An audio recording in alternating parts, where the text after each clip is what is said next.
isso tudo é um mundo perigoso. É um mundo que tem consequências concretas para muitas vidas, essa lacração toda. E eis que o estudante foi preso, canadense, e o país mais woke que existe hoje em dia, ele foi preso por simplesmente constatar que só existem dois gêneros e que reclamou, portanto, que homens biológicos entrassem no banheiro feminino, uma preocupação para lá de legítima. Eu que sou pai de menina, não quero meninos que acham que são meninas com a liberdade de entrar num banheiro público de mulher. Então, o cara foi preso, o garoto, por conta disso. Veja em que pé está a humanidade. E aí a gente pensa, claro, no caso que continua tendo repercussão do Nicolas Ferreira, o deputado mais votado do Brasil, que um belo dia acordou se sentindo deputada Nicole, colocou uma peruca e falou sobre a questão do Dia da Mulher e da ameaça que o movimento trans representava às mulheres, com lugar de fala. E por isso pediram cassação dele, prisão. A esquerda autoritária está em polvorosa.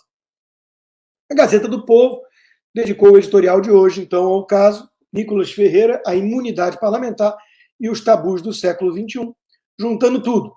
Primeiro, lembrando que o deputado tem imunidade material parlamentar para quaisquer opiniões.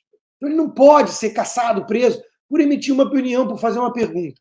Em segundo lugar, ele tocou num ponto que é tabu e estão tentando interditar o debate. Ninguém mais pode falar de homem biológico que se acha mulher.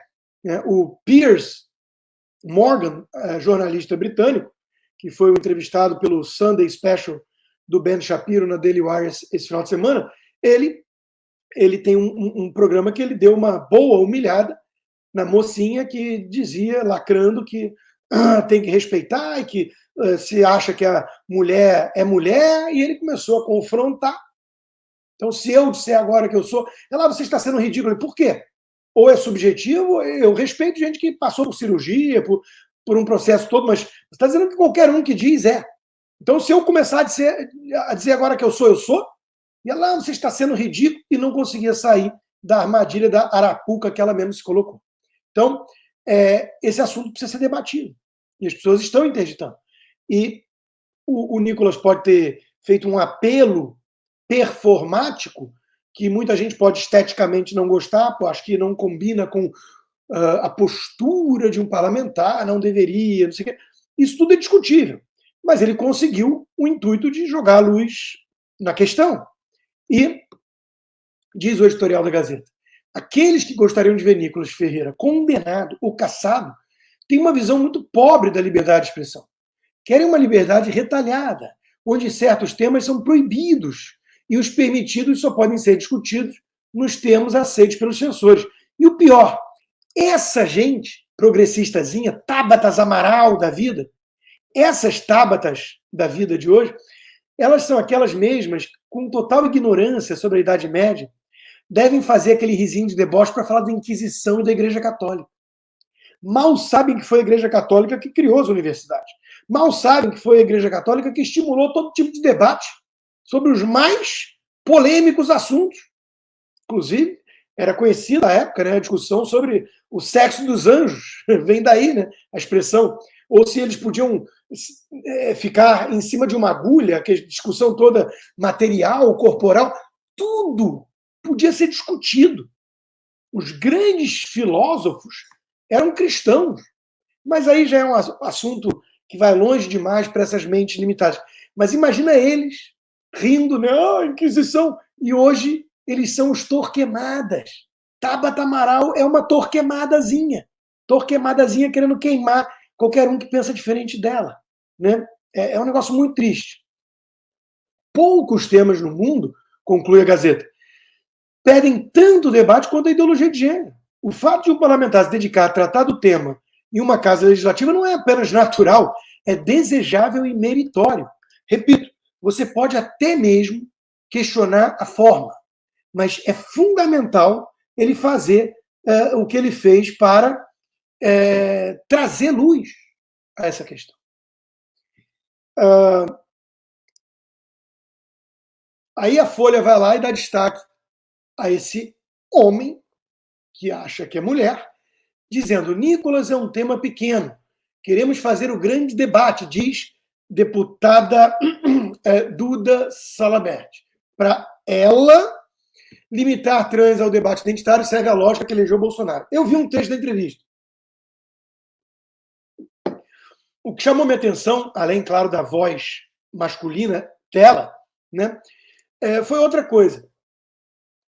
Seria até legal, e eu tenderia a concordar, se os trans virassem e falassem assim: olha, não vamos ficar discutindo só coisa trans só porque eu sou trans.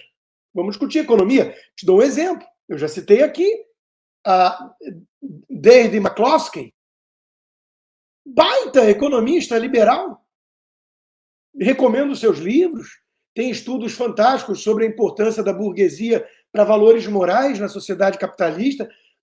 Fantástica. A David McCloskey é trans.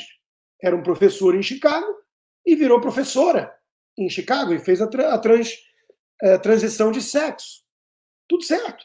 Eu não me refiro a McCloskey sobre causas trans o tempo todo, porque não é assim que ela se coloca.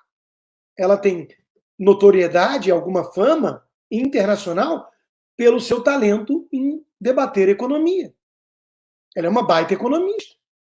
Agora, quando a trans é eleita com essa bandeira, vote em mim. Por quê? Porque eu sou trans.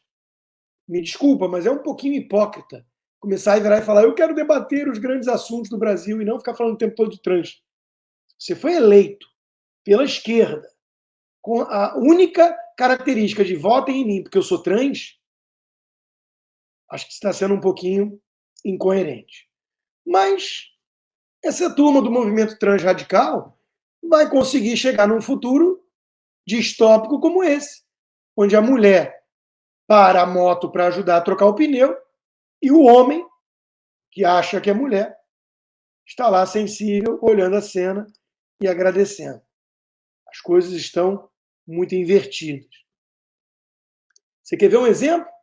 O Estadão tem lá a matéria: como seria se homens fossem extintos?